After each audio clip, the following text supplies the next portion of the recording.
Happy golden sunset, mga ka-moments. Meron lang akong gustong talakayan din sa mga naririnig nating mga diskusyon, argumento sa mga transition dito sa magiging bagong administration ng ating gobyerno dyan sa Pilipinas.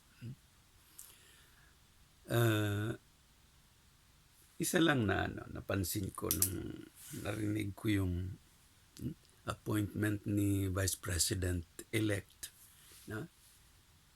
Sara Duterte Carpio, that when President-elect Ferdinand Marcos Jr.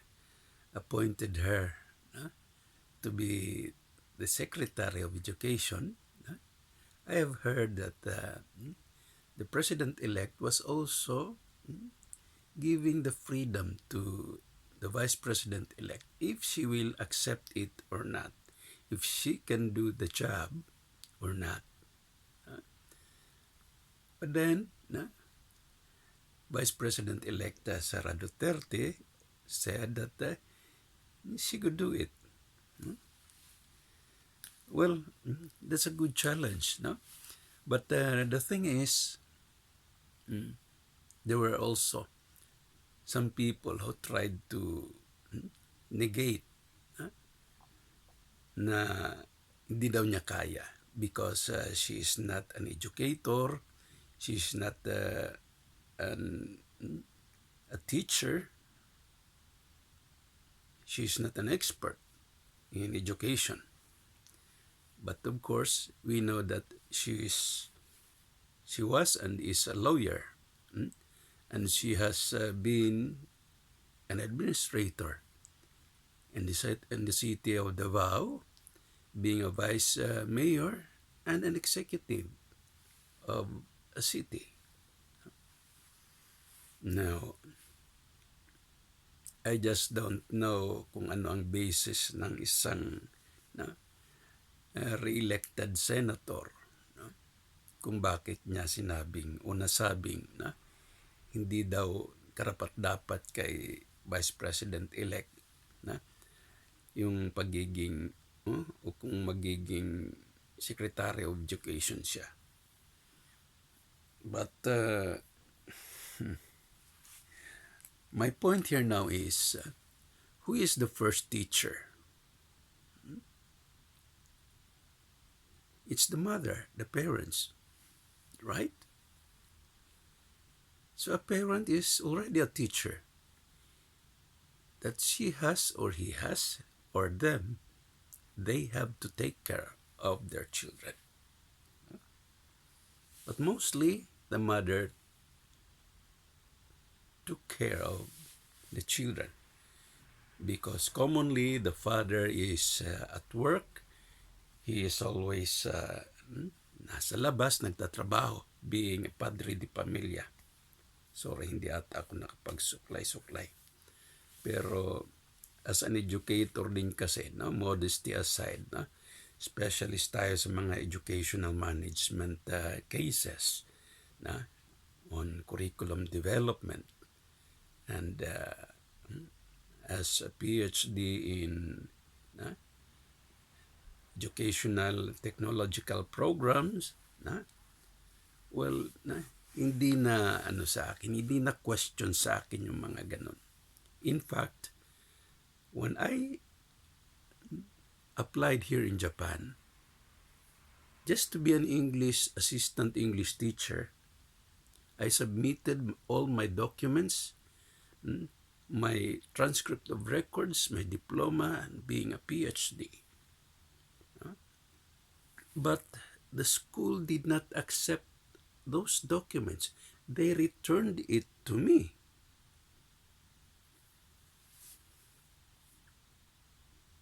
What's the system? What's the philosophy? Well, I'd like to say something. Okay, let me use this. This is a Bluetooth, a Bluetooth with cord. No. A teacher or a principal or a secretary of education could not make it immediately this way. But if we go technically, the president or chairman of the corporation making this product could be or not be a technologist, or even just buy a car. Let's try to take a look. Dinadrive mo yung sasakyan, and you are using the kotse. Now, you are benefited because you have money, you can buy a car, and you drive it, and you use that product. The question now is, marunong ka bang gumawa ng kotse? Napag-aralan mo bang gumawa ng kotse?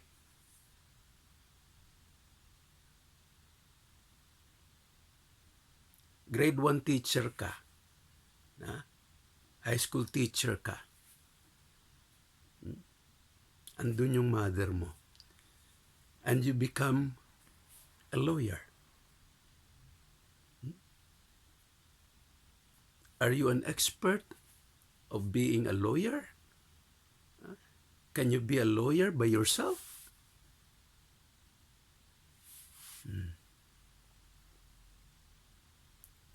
No.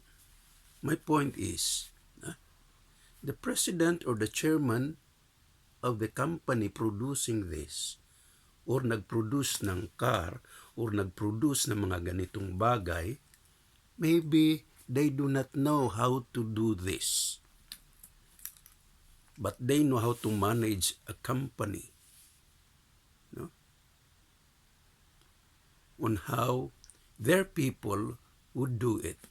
They can manage the company on how they could do the manpower and administering, doing anything more inside the company, even outside for marketing purposes and other extension purposes outside their company.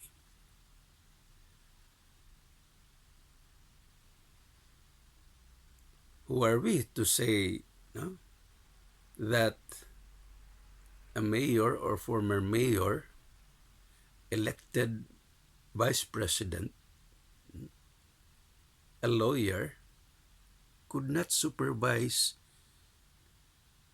an educational department?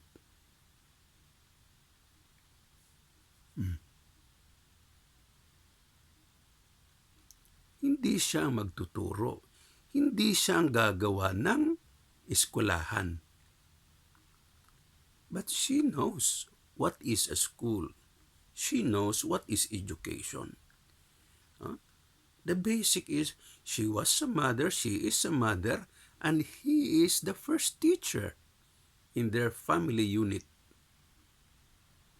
Have you been so, Mrs. Senator? Baka hindi mo alam na teacher ka rin.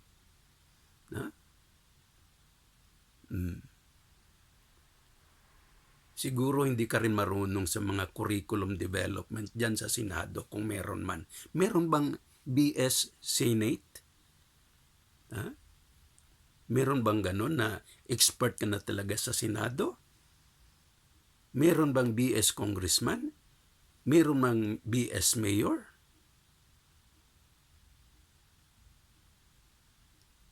Merong mga business administration, supervision, administration, mga ganyan. But we cannot say na anong business ang pupuntahan mo kung graduate ka sa business management, sa administration and supervision. Maraming mga abogado na hindi sila talaga practicing lawyers. They are there in the office, no, of any institution, no, and no, andun sila for legal purposes. In fact, I have a very good friend, an engineer, but he was appointed and is now still in charge of the legal cases, legal affairs ng isang national na organization, NGO. But he is an engineer. Hindi nga lang engineer pa eh. Dalawa yung kurso niya. Huh? But the matter is so basic.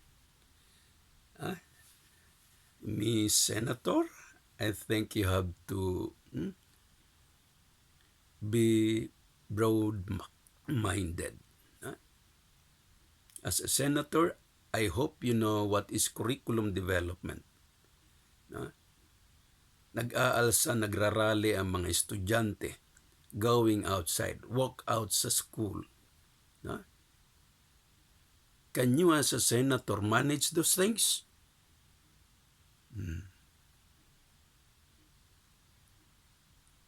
There you are. Presidente nga ng UP, hindi na makontrol-kontrol yung mga estudyante nila eh.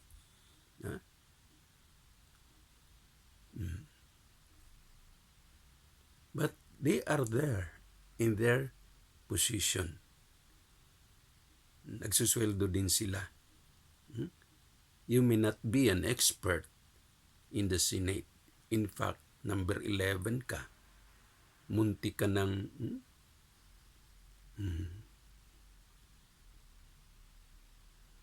Now, take a look on yourself. Wala yan sa mga ranggo-ranggo o sa mga nakuha mo. PhD nga ako, pero unang trabaho ko dito sa Japan, farmer.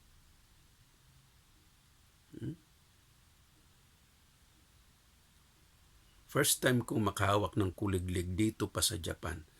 Dati-rate, karga ko lang, ballpen, class cards. Don't judge, ma'am, or you will be judged. Di pang nag-umpisa ang administration eh.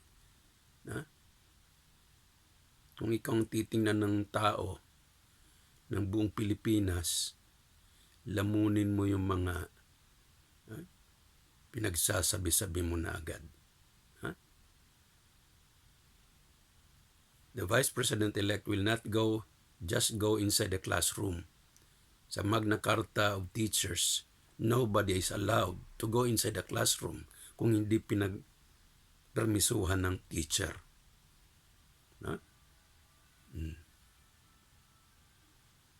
So, the secretary will just manage the entire department. Maraming USEC, ASEC, regional directors, superintendent, supervisors, principals, etc. down the line before it will go to the teachers educating the children. And before they can make a curriculum, there has to be at least 5 consultative meetings kasama na ang public, parents, community, aside from faculty and students,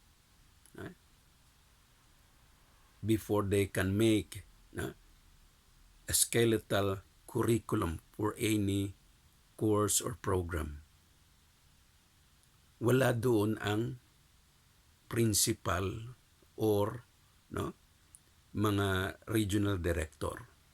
Although they have to approve it, pero yung down the line sila yung magtatrabaho doon. Wakata. Well, mga ka-moment, ito lang isang nagiging comment ko Hindi naman ako naging emotional kundi na I'm just trying to explain this matter, this case, being an educator, to that woman who tried to judge immediately, na kahit wala pang pre-trial. Na? And one thing, hindi siya sa judicial. No?